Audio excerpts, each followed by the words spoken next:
Hey guys, I look like a hot mess right now, but I'm about to head out into the garden to pick some basil.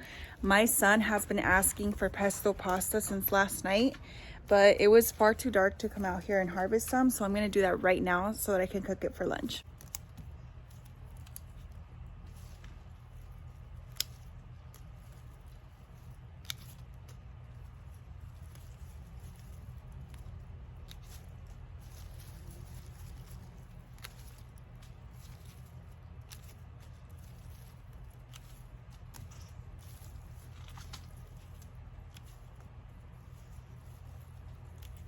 This is it for now. I know it doesn't look like a lot, but I'm making creamy pesto pasta and you don't need as much for that dish. If it was just pure pesto, I would need a lot more than this. See, this is why I regret planting different varieties of basil here. It is really good at attracting pollinators.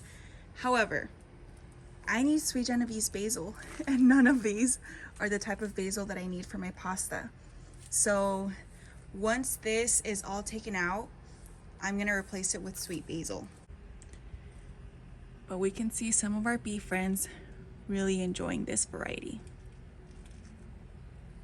I want to show you guys what the garden beds look like because I haven't watered them in well over a week.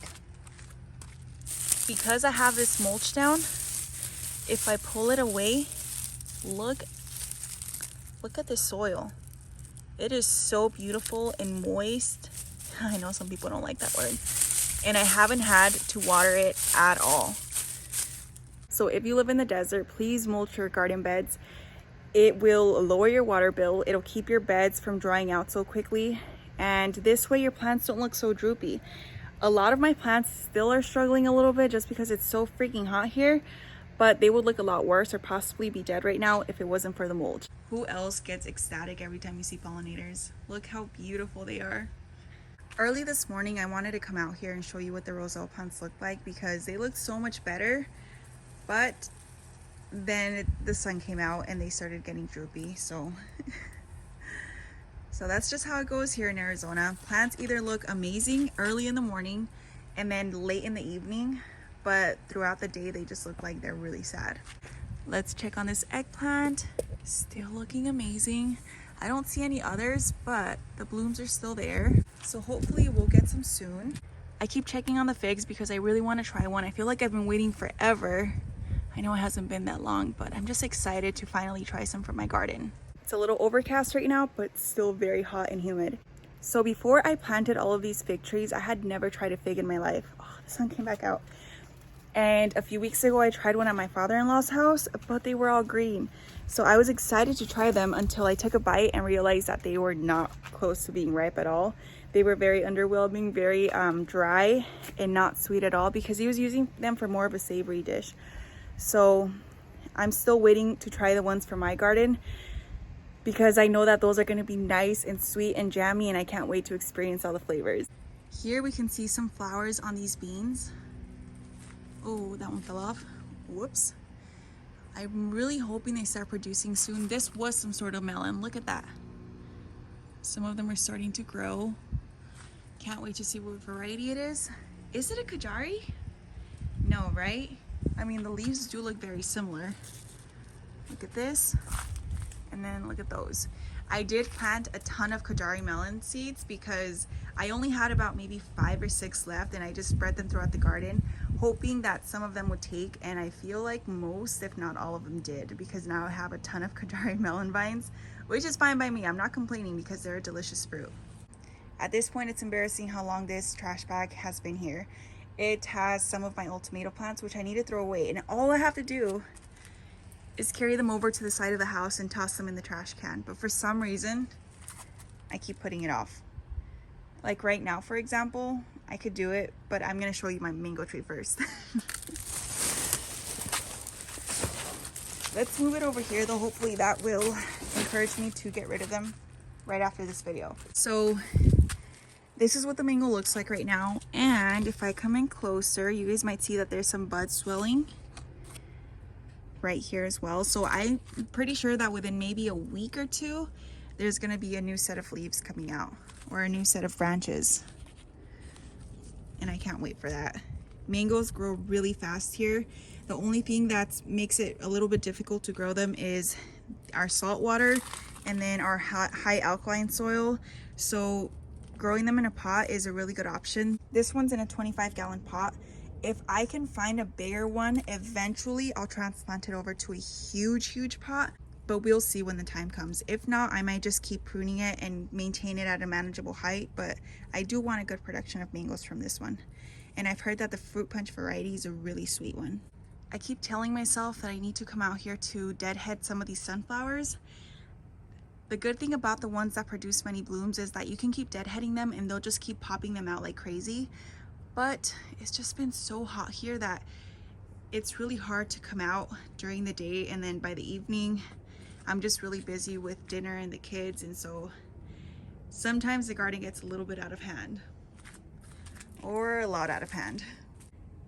Today I won't be able to do all the things that I said I was going to do several days ago, like staking up these plants, because we're gonna hang out with family and it's gonna be a really busy day. But tomorrow, I'm promising this and putting it in the video to hold myself accountable, but tomorrow I'm gonna stake all of this up. But in the meantime, before I go back inside, I'm gonna harvest some okra. Let's get our pruners. Whoop. Then it's just the game of hide and seek. I feel like this is the perfect size. In the heat, they grow really fast. And whenever I've let them get any bigger than this, they become a little bit too woody. They still taste good, but the texture's just not the best. Right now I have a few okra plants, but they don't always produce at the same time. So what I do is I come and harvest them when they're about this size, and then I store them in the refrigerator. And after a few days, I have enough to make a little meal out of them. Sometimes when it progresses more into the heat of the summer, they start producing like crazy, and then I don't even have to worry about like saving them in the fridge. I can come out here, harvest several at once, and then go cook them up. But that's not the case today, so it's fine. I'll wait another maybe like 2 or 3 days, and then I'll be able to air fry these. I'm back inside now, and I'm about to make lunch. So I wanted to show you guys one last thing. So I've been hardening off my tomato plants, but unfortunately yesterday I was helping my husband work on the backsplash. We started at about 9 or 10 in the morning and didn't finish until 11 p.m. And we're still not fully done. There's still some portions at the very top above the cabinets that we're gonna work on in a few days. I'm not sure when, but definitely not today.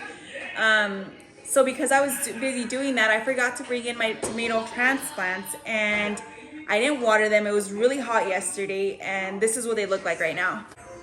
I know that they don't look that bad, but when I brought them in, they were so wilted. Like, let me see. Basically, like this leaf is what all of the plants look like. And then I watered them. They still have a little bit in there, and they immediately perked up. One thing I've noticed is because they've been out hardening off for a few days, there's already, sorry, those are my kids. There are already some tomatoes growing on them. Let me see if I can find one. Look at this, you guys. Let me see what variety this is. Right here. This is a Oregon spring tomato. Ooh, okay. So look at that. I did have these in my grow tent for a few weeks, so they do have a huge head start, which will hopefully allow me to harvest some of the bigger slicing tomatoes, because had I started them a little bit later, there's no way they would have had enough time to set fruit and ripen before it gets too cold here. Please excuse the mess and a half behind me. I'm finally done with lunch. It took a little bit longer than I expected. This is what the pasta looks like. It's so good. My kids are happily eating right now. I spent some time chopping up some leftover watermelon, feeding it to my worms in the garage, and I'm exhausted. But it's been a really productive morning, so I'm happy regardless. Thank you guys so much for watching, and I'll see you in my next video. Bye, guys.